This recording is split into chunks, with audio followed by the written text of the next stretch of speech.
Happy Friday, everybody.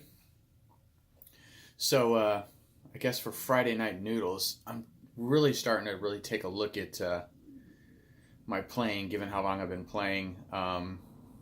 Trying to correct bad habits um, that I think I've developed throughout the years that I don't know are necessarily bad habits or what, because there's guidelines, but a lot of people say there's no rules. So, a couple things that I've thinking and rethinking is whether or not when I'm picking, whether it be leading or playing single note stuff, lead or strumming, is whether or not to have either a pinky or ring finger sort of resting on the pick guard versus sort of free, and kind of have it rest on the bridge. I think a combination of both is okay, but I'm trying to, sometimes when I'm doing certain things, this is way more comfortable to me, but sometimes this is a lot more clear. And I've done both throughout the years, and I keep going back and forth trying to distinguish what's the best for me. And hopefully finding a combination of both.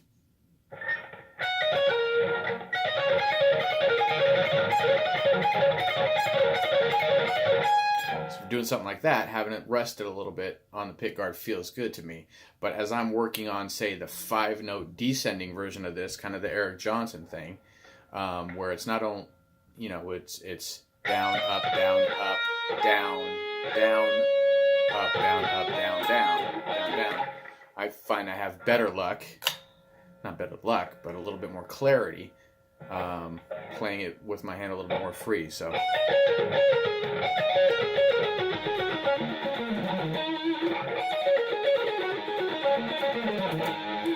I don't really have it up to speed yet. I mean, that's a little bit better, but I can't really go any faster than that without the notes getting kind of screwed up.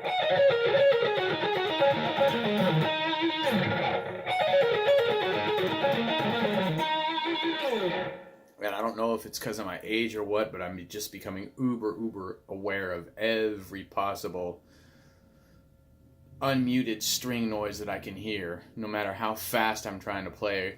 It really is starting to stand out for me a whole lot more. So the question is, can a dad rocker with a Dad-bod and dad skills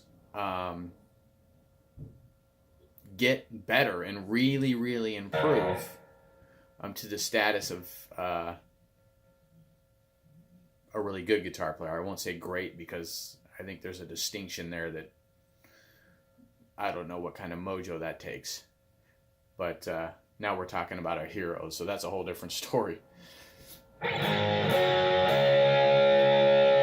This guitar's a little bit out of tune. I'm just too lazy to go get the Allen wrench and go through the process of tuning up a Floyd style bridge right now. But it's my Ibanez gem. This bridge pickup was changed out. It was a custom ordered Evolution. Back when the Evolution first came out, I did not own the guitar at the time, but the person that I bought it from gave me that info. Also gave me the guitar with the original bridge humbucker in the case, which I'm thinking about maybe changing back to the original someday. But I noticed when I looked at that humbucker that whoever changed it out cut the wires kind of short. So I'm not sure how to get around that. I mean, I obviously know how to use wire nuts and butt connectors and things like that. I just don't know if that works practical in this type of setup. So I don't know how usable that pickup is, given how short they cut the wires. But that's another story. So yeah, it's this. I'm currently in the neck position, going straight into the helix and into the front end of a little practice amp. Dialed pretty dry because it's obviously not an FR speaker. But it sounds pretty good.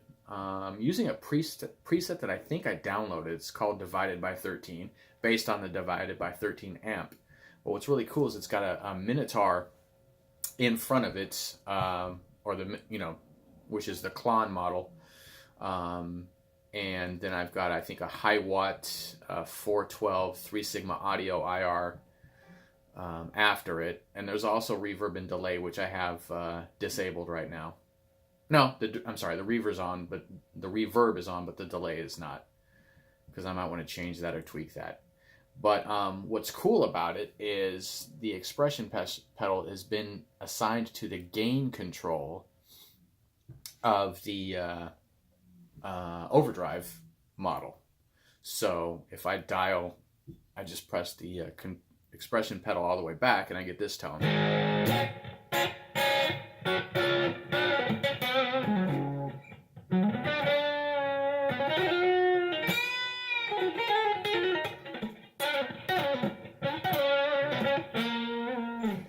Anyway, it's not bad, right? But if I push the expression all the way forward, it puts the gain to 10, and I get...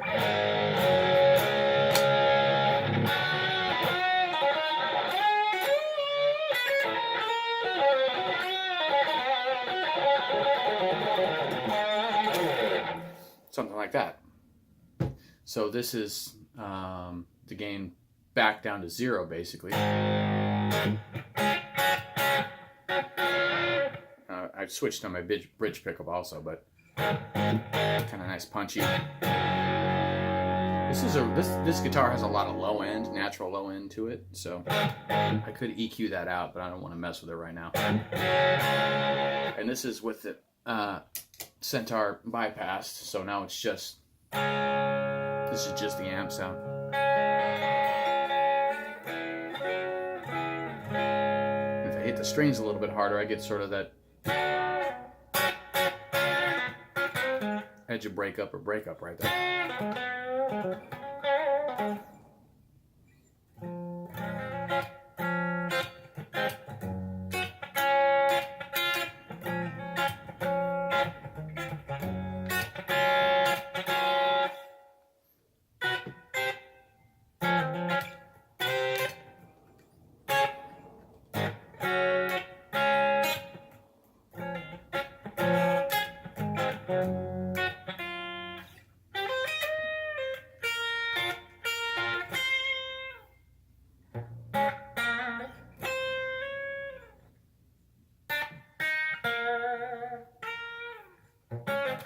Sorry, forgot what effing key I was in.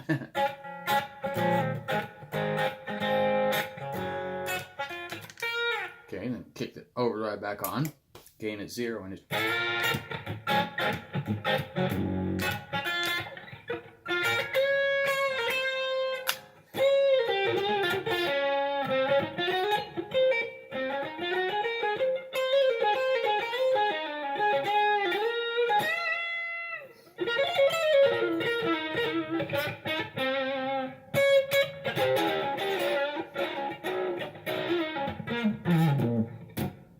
crappy, but anyways, back to full gain.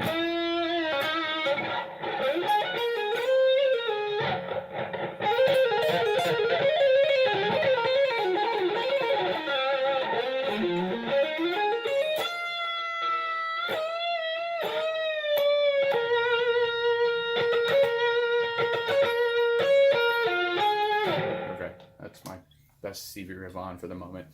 Anyways, so yeah, I mean, how do I correct all this? All this feeling like I'm moving backwards as opposed to forwards as far as becoming a player. I guess just keep practicing and keep working at it. I think I need to work a little bit more on maybe jam tracks instead of just noodling. I think that that's something that I've been drawn into because there's a lot of really great players that sound great even when they're noodling. But noodling doesn't help me really get better because it's not playing along to music. So anyways, just wanted to share that. Thought maybe someone out there might be going through the same thing and feeling the same way. You know, my day job is pretty physical. I'm having an issue with my left elbow. I'm sore every time I put the guitar down, but I'm almost sore all the time anyways from this left elbow, and I don't know what that's about. There may be an injury there that I don't even know of, but things like that are just starting to catch up to me in my old age. But anyways, all right, so I guess I'll just noodle on out here. I don't know what to do. But yeah, cheers. Let's all get better and keep practicing. I'm open to advice and suggestions and all that stuff. I think maybe I'm ready to start taking lessons again. was an actual human being teacher. But trying to save some cash, that's all. Anyways, cheers.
Enough.